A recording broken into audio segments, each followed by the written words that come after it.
Hello, everybody, and welcome back to another episode on the Glory Reds podcast. It's your boy, Don Benito. And do we have some latest for you? This episode is going to be juicy. Kobbie Mainoo wants to leave the club. What? Since what? Yeah, Kobbie Mainoo wants to leave. He has asked if he could get a transfer deadline move on loan. And Manchester United has cancelled it. We're going to be talking about that. We are going to be talking about Garnacho joining Chelsea. Bye. Adios, Garnacho. Ruben Amorim. We're going to be talking a lot about Ruben. And I know I did not have my say in the past two games. So in this episode, I'm going to say my 2 cents. But without further ado, ladies and gentlemen, let's get into it. But before we do, I'd like to thank you for the subscribers. Thank you guys for sharing. Please don't forget to like, subscribe, and share this video. We want to, now that we have clocked 100, we are asking you guys to help us to get to 150. So thank you for the support. Thank you for joining us in our little channel. So, Kobbie Mainoo wants a move on loan. Where is this coming from? Now, on my side, I am not panicking. I saw this, and for some reason, it's almost like I predicted it. It's almost like I prophesied this. Because remember, a couple of months ago, I spoke to you guys. I told you guys, I'm like, look, our club, there's going to reach a point where it's going to look like Kobbie Mainoo is looking for a way out of Manchester. I said it. It's clear. I've said it. Check it in one of our videos, Kobbie Mainoo one. I said, look, the club is going to come here because when I broke the story, the reason why I broke the story was there was a story that Kobbie Mainoo was looking for 200 or 250,000 in his new contract. And that is why the negotiations had stalled. He was not willing to sign a new contract. He wanted his contract to reflect the player that he is. A player that has featured in Euro, was the youngest player to feature there for England. He played a huge role for England. He was a mainstay for Erik ten Hag. So he wanted his contract to reflect the contributions, I should say. He's 18, 19, I think he's 20 now. And he wanted, and I remember saying, look, this story is a little bit scary because Kobbie is one of our favorites. He's one of our own. Like, everybody sees him as a generational talent. Everybody sees him as a player that's going to be in Manchester United for years. But then when you start hearing problems with this generational talent, you start getting nervous. You start wondering, but why? Like, why are we the team? We are the only team that keeps losing our players, like, generationally. Like, and we're at a point where the club is selling players that shouldn't go and players that should be leaving are staying. You know, it's a very weird combination. So, I remember saying, look, this story, I don't buy it. Because I don't see Kobbie Mainoo wanting to leave Manchester United. Not after everything that he has gone through. You know, usually as an academy player. And look, don't get me wrong. I understand that life can happen. Because, Manchester United can decide to sell him. Because he does represent pure profit. Whatever money that we are going to get from Kobbie Mainoo or Alejandro Garnacho, it is pure. Like, it just goes in. We don't have to balance the books or anything like that. So it would make sense in that sense, but I don't see it that way. Kobbie Mainoo hasn't come out and complained. He hasn't said anything. His camp, we don't believe so you see with this story, because this story is big, and the fact that David Ornstein, Fabrizio, The Athletic, everybody's talking about Kobbie Mainoo asking for this loan. So yeah, okay, it has happened. Kobbie Mainoo apparently has asked to be loaned out before the deadline day. which is in a couple of days, because March the 1st is the deadline. I mean, September the 1st is the deadline, and that is where all transfers are going to end. So apparently Kobbie Mainoo has asked for this loan move. So the funniest thing about it is, okay, number one, everybody was trying to find out where Kobbie fits into this team. They were trying to figure out why Kobbie Mainoo wasn't starting the Arsenal game, the other two guys, the other two teams that we play. I even forgot. Like, that's just how he never got a lick. Now he went and played against Grimsby, and he played the full 90 minutes, I think. Oh, he was substituted too. Yeah, he was. No, he didn't play 90 minutes, but he was substituted. But he was one of the last people to be substituted. So we saw Kobbie Mainoo play his football, right? All of a sudden,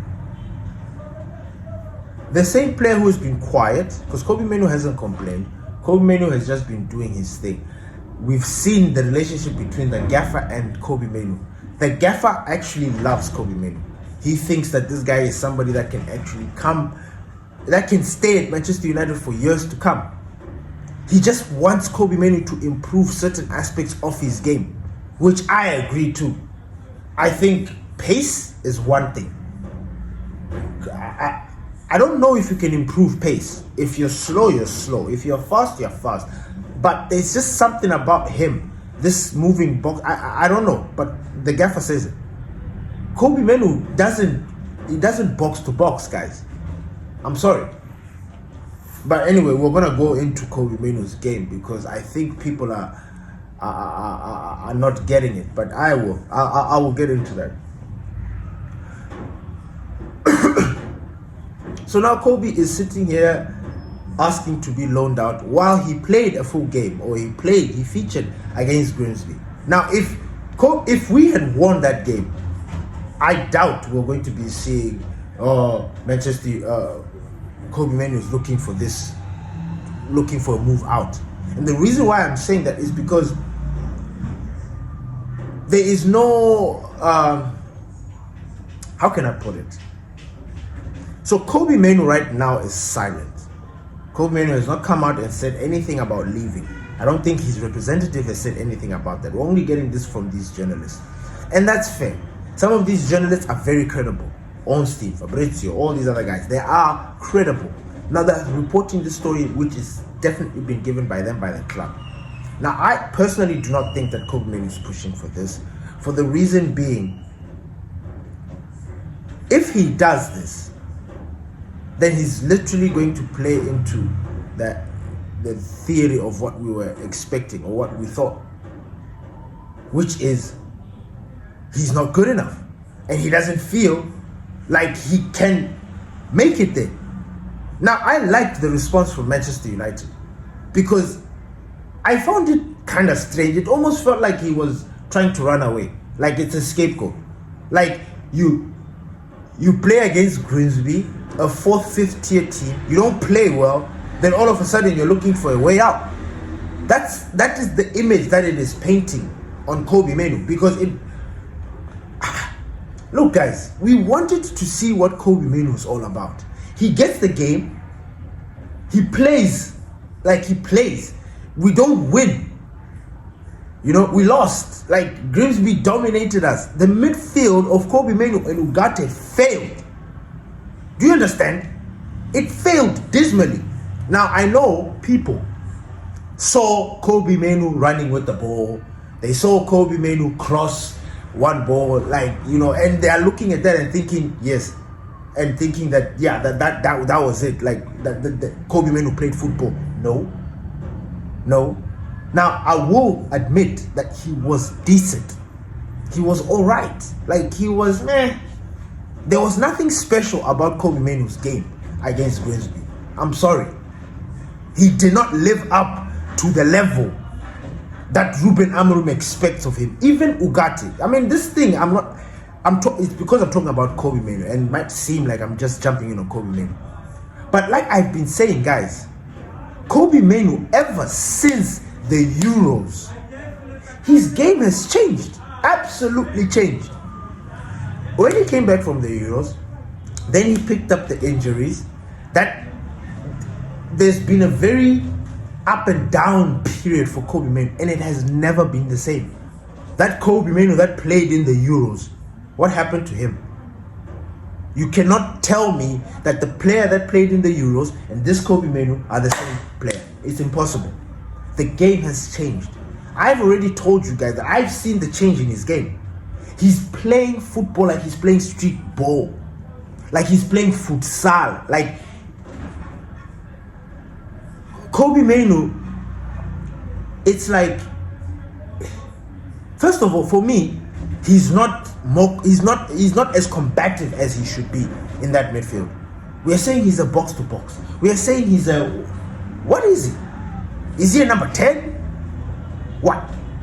This is somebody who we thought was going to be the next Pogba or whatever. Like, we see how, do you see now why I get annoyed with the way people keep changing formations, or that don't understand positional football and decide to say things like, oh no, he's good as number 10, blah, blah, blah. No, Kobbie Mainoo is a midfielder.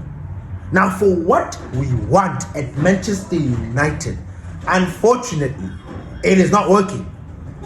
Kobbie Mainoo might just not be it for Ruben Amorim's system. Now, I know you guys are going to jump in on Ruben Amorim's system and say, hey, nah. Personally, I don't think there's anything wrong with this system. And I've been saying it for decades. I lie, sorry. I've been saying it a lot. There's nothing wrong with this system. This system is flexible. It is interchangeable. It can work with the right players. Now, having said that, I will mention that there are two players that if they come back, and I'm sick and tired, and I'm sorry to say this, and I'm sick and tired of having this, but I don't understand what's going on. But Licha, the butcher, and Mazraoui, when they come back, they're going to change a lot for us. They really, really are going to change a lot for us. Because already Mazraoui is going to fix that wing-back situation that we have got going on right now. What Ahmad was doing against Grimsby, I do not understand. And he should be dropped. But he won't be dropped because he is the best we got. But something is off. Anyway, we'll get into that. And like I mentioned, Licha the Butcher. He's one of the best passing defenders we've got. He's just injured, unfortunately. Whether he will play on Shaw's place or what, I don't know. Whether he will be mounted in that midfield because he can do a job, I don't know. But we need those kind of players who use brain. Against Grimsby, I do not understand what the fuck our players were doing. I do not understand where they brought this low IQ vibe to the game. It didn't make any sense. I was very disappointed in Ahmad. Very, very disappointed. Disappointed in the sense that, look, I didn't even understand that. I didn't even understand that play. And this is the player that you guys were, he has got this attitude. I'm sorry. I am sorry. That kind of playing football, Ahmad, no. And because of that, Ahmad should be dropped because we know he's better than that. He should be dropped for playing that shit. He must be dropped. Sick and tired of giving players leniency because of what? Because of what? I am done with Patrick Dogu. I'm going to say it here. I've already told it to Pastor D. I personally am done. I've seen enough. I'm sick and tired of this moaning. Like, every time dropping, not playing to the whistle. Manchester United used to be a team that had men. We don't fucking cry like babies, like bitches. We don't moan. We don't come. I'm sorry. I lived in a different time. You know, I when I see players just do these things, it gives me the ick. And with Dogu, I'm sorry. This guy doesn't want to cross. He does not want to fucking cross. I don't know what is his fucking problem. I don't know if, and I shit you not, Ruben Amorim did not give him those instructions. Ruben Amorim wants this player to break into those channels and cross the ball. How many times this Dogu is displaying the same behavior attributes of Dalot? The same. He looks like he's good. He can run probably the whole game, but there's nothing. I'm sorry, there's nothing. I want to see more. If you look at every other team, every time their wingback wants to put a cross in, why is it that our wingers, our fullbacks, our wingbacks, whatever the fuck they are, why do they not want to feed? Why? Sesko has got a good head on him. Cunha is there. Mbeumo is there. We've got people to finish off fucking chances, but these guys do not want to fucking cross. What is your job as a wingback? Every time Dogu will break the line, come back, give a pass in. He'll give it to either Bruno or whoever the fuck is there next to him to give. I don't know why. Put the cross. Put the fucking cross. Same thing goes for Dalot. He's playing on his favorite side. Nothing. Dalot is now looking like a, you know, those students who have been in high school for so many years and they're not graduating. That's what the fuck I'm seeing with Dalot. Like, and don't get me wrong, Dalot is amazing in the sense that he's a professional. You know, he ticks everything. He's always fit. But I don't know, there's nothing. This player has been at the club for 8 years. Or more. Or less, or slightly less. My issue is at Manchester United, we hold on to players. We hoard players. For what? For what? Dalot was supposed to be a backup. He's slowly going to make his way into this team. That just shows how bad we are. Now, our team is not completely shit. I am not going to sit here and throw it down. I made a prediction and I need to stick by my guns. But these certain players, I'm sorry. Did you see the way Ruben Amorim gave his little presser? He was seething. He was upset. I don't know at who. I don't know what instructions he gave and were not followed. But his reaction after the game told me volumes. People are going to be dropped against Burnley. Okay. Anyway, I got mixed feelings. One, I got the sense that he wanted to quit. You know, he didn't really give me any confidence.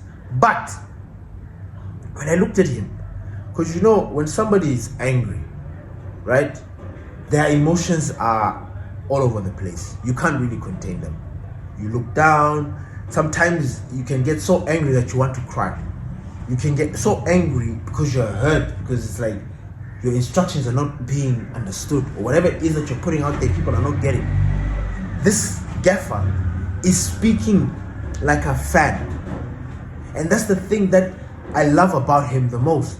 I connect with Ruben because it's almost as if, like, look, if I was to have my badges, right now, and I was to get the job of Manchester United, if I was in that locker room, right, or in that setting, I probably would have reacted the exact same way as Ruben Amorim has. He is pissed off, and rightfully so. There were only 2 players or 3 players on the pitch, first half, that for me I could say, oh yeah, this was good. Maguire and Matheus Cunha. Everybody else was shit. Everybody. Ahmad was shit. Dalot was shit. Dogu was shit. Sesko. I'm not adding Sesko into that thing because it's still Sesko's first time. And I'm seeing glimpses of him. Slowly. I'm seeing him getting comfortable. Now, everybody else on the pitch was shit. Everybody. Even Kobbie. Kobbie was shit.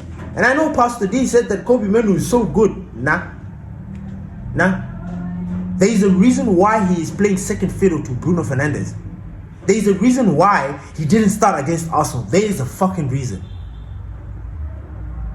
I'm sorry, Kobbie needs to up his game. I am sorry, Kobbie Mainoo needs to up his game. For a performance like that against Grimsby, and you guys think he was good? You guys think he was alright? Nah. So it means if Kobbie Mainoo played against Arsenal or against who was the second game that we played? Fulham.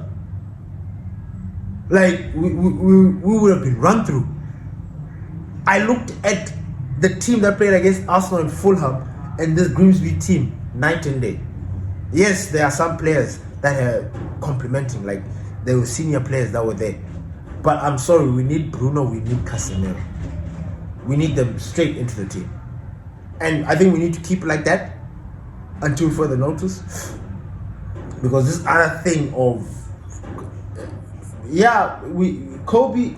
Bruno and Casemiro start and then we change. Like if we're making substitute, we bring in Kobbie and Ugarte or whatever. But I'm sorry, to start, it is a problem. And Ruben Amorim spoke about Kobbie Mainoo fighting for a position with Bruno Fernandes.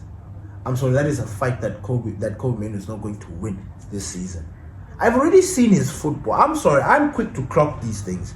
I'm quick to notice little things about football players that just, it's off. And I'm seeing it with Kobbie. I'm sorry, Kobbie's game has changed. I don't know why nobody's talking about it. I don't know why. I don't know if they've not noticed or they're still blinded by the aura that Kobbie Mainoo was 2 seasons ago, the Euros. I don't know. We need to focus now. And right now, Kobbie Mainoo is just not it. Now, Kobbie Mainoo is supposed to be partnering Bruno Fernandes. Do you trust Kobbie Mainoo to hold that midfield while Bruno Fernandes loiters around and tries to make things happen? I don't. I personally don't. Which is why I am mad at the Manchester United hierarchy for not bringing in Baliba or bringing in a midfielder, a 6, because that is what we need. Because Casemiro does not have the legs, right? Everybody knows that. We know that Casemiro is going to leave for free. Everybody knows that. So why are you guys not facilitating to bring in this new midfielder that can... And I'm telling you, this team needs to be... They're supposed to create this team around Bruno Fernandes. Bruno Fernandes is the outlet. Bruno Fernandes is the ticker. I'm sorry. We've got a choice. Either we sell Bruno or we keep him. And if you keep him, you have to build the team around him because he is the man. Unfortunately, yes, against Fulham. Oh my God. And obviously I didn't talk about it, but yeah, we're going to talk about it now. Yeah, Bruno against Fulham, that was a doozy. I remember watching that game, seeing him bumped up. I was watching it with my sister and she even was like, hey, don't, she said, hey, don't get angry, hey, like, dude. And I was like, yes, don't piss yourself off. And I don't know. I don't know. Because Bruno, by that point, was not having a good game at all. I mean, it was not a bad game. It was just quiet. And then he was there. And then he misses. And in my head, I'm like, no, please. It cannot be the ref. The ref couldn't be it. Because the way that, before it happened, I was like, fuck. And I understand, and I'm just like, you know what, it has happened. I'm not even going to dive deep into it. I love Bruno. The last time I turned against Bruno, hey, he showed me who the Magnifico is. And I am not particularly turning on Bruno the way everybody else is turning on Bruno. Because, I don't know, maybe it was just an off day. But I do not want to see more of these off days because then we cannot move forward. But Bruno had a doozy. He did. As a player, as a captain, he did not represent. And we all know, if Bruno doesn't play, the whole team just disintegrates. Now, you tell me in a situation like where Bruno Fernandes is dropped in form or is dropped in performance. You trust Kobbie Mainoo to come in there at this current moment? I don't. I'm sorry. Kobbie Mainoo at this point, right? Coming off the performance from the Euros, right? At this point by now, Kobbie Mainoo is supposed to be a mainstay. It's supposed to be one of the first names on the sheet. Regardless, his player profile is somebody that we need.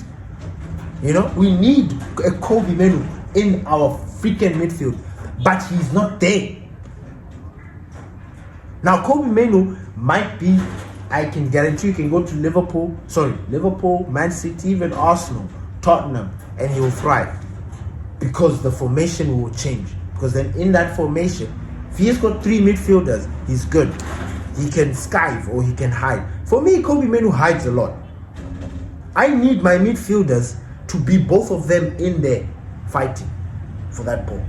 You will find Kobbie to the side like he's some winger. You will find him up top like he's some number 10. You will find him always to the side, never in the middle. Hardly there. He pulls himself in positions where he sits too deep, where he cannot affect the game. And then in moments here and there, he will burst out and break out and da-da-da-da-da. Which is normal, which I am not hating. But then people look at that and hold on to that and say, yes, that is the generational talent. That's my boy. Yes. Let's go, Kobbie. And I'm like, come on. Let's understand football. Let's watch football and get it. He just did that one thing and that was it. Little runs here, pushing there, that was it. Where it really mattered, where Grimsby were pushing us back in that midfield, always sending us back, he was not there. Now, people can come here and say, hey. When that second team started coming in, we started seeing changes. When Mount, Bruno, Mbeumo, who else? De Ligt. You know, when they started coming in, the first team, you started feeling that energy. Now people are losing their mind. Oh, I'm not. I am pissed. I am sad that we lost, but I am not yet there. I personally am not yet there. I still back Ruben. I still think he's the man for the job, even though I've seen a lot of memes of people are saying, making fun of my gaffer, saying that he was going to his tactical board for Grimsby. Bro, if you saw what those players did on that pitch, he was like confused. Ruben Amorim was confused by their performance. I'm sorry. Just as, you guys just you don't want to deep it, but fucking deep it. Those players did shit. Those players didn't perform, guys. It's just it. It's just one of those days. They didn't perform. And there were standout players here and there. Like I said, Matheus Cunha, De Ligt, Sesko. Sesko, I'm not even adding him into this because he's got 1 season pass. And I know that he's going to come. He's going to come off time. Maybe not. Maybe we'll see. But Matheus Cunha and Mason and Harry Maguire were the standout players for me. Our men of the matches. Yes, Mbeumo came in, scored that goal. It was tough, but he did.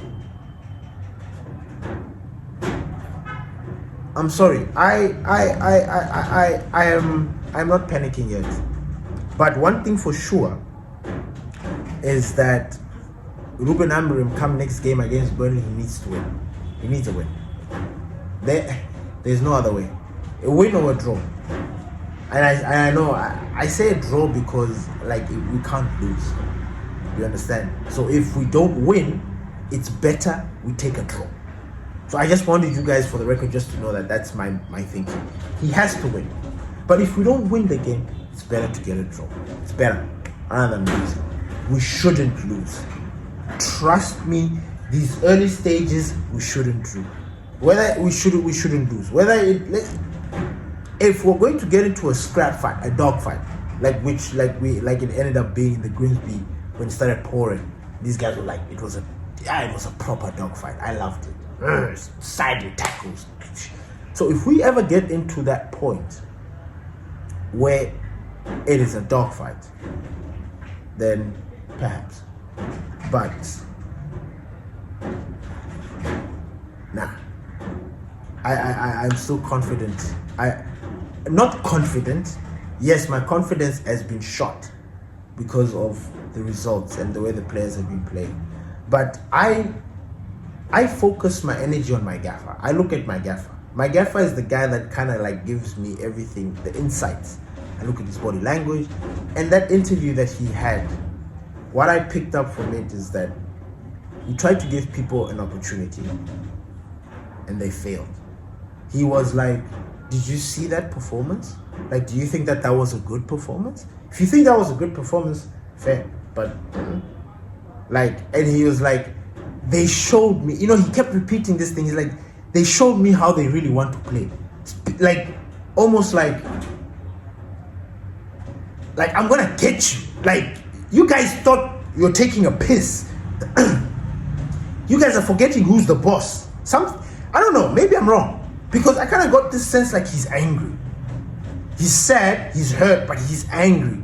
Tried to give you chances because that team that we played against, the team that we put up against Grimsby was the second team. I'm sorry, there was no Bruno, there was no Casemiro, there was no Bayende, there was no Mount wasn't on, right? Yeah. There was no Euro, there was no Delict, there was no Shaw, there was no, yeah. That's at least 6-7 players, first team players, not on the pitch. Now, those second team, whatever, and the senior players that were there, oh man, that was a disaster. Now, when I listened and I interpreted Ruben Amorim's sort of rant, it's like they showed me how they want to play, and for me that was a warning. That was actually a warning. There are some people that might just bench.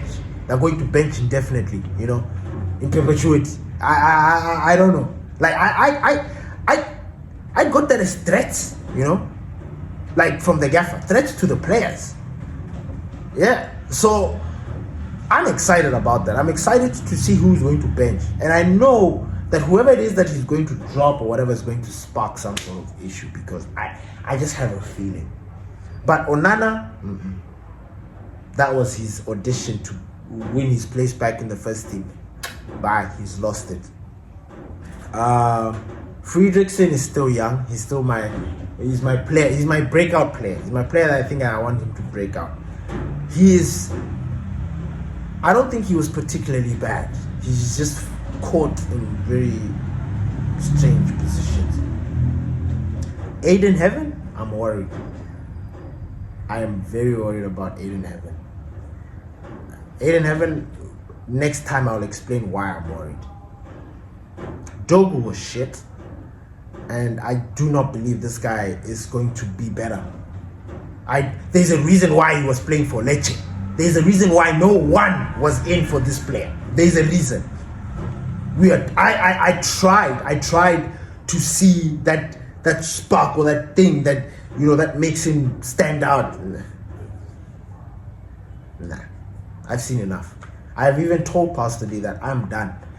Him particularly, because I know everybody else loves him. They think he's good. I don't. He's a problem in our left wing. He's not gelling with Mateus Cunha. It's not making sense to me. Something is off on the left. It's off. And the crazy thing is that we struggled to get a player there. We need to fix that place. I'm sorry, he's not good enough. Dogu is not good enough. Running is one thing, but being intelligent is another thing. So, nah. Then you've got Delo on this side. Useless to the power of I don't know what. So useless. Ahmad, I don't even want to see him. I'm upset with Ahmad. He's fuck. Gone. Who else? Ugati. We were robbed. We were fucking robbed. We were robbed, people. We were robbed. by PSG. Bravo to them for selling us whatever that is. I tried to give him a chance. Now, I don't know. Like I said, is he Fred 2.0? Is he somebody that needs to be given chances to keep on? But it seems like now he's lost.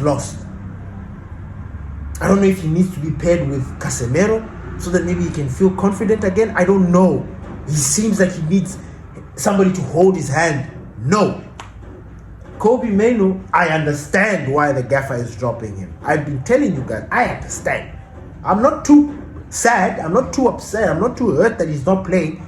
My only concern is him leaving the club. That one, I do not want Kobbie to leave. I will say this hand to heart. I do not want Kobbie to go. But he's not good enough at the moment. Like, you guys think I'm shitting you. Like, this Kobbie doesn't get into a Chelsea or a Liverpool or what. He doesn't. This one. The one now. If he improves, yes. If he gets back to the Kobbie that was playing in the Euro, yes. But he's not that player. And I don't know why people are not looking at that and paying attention.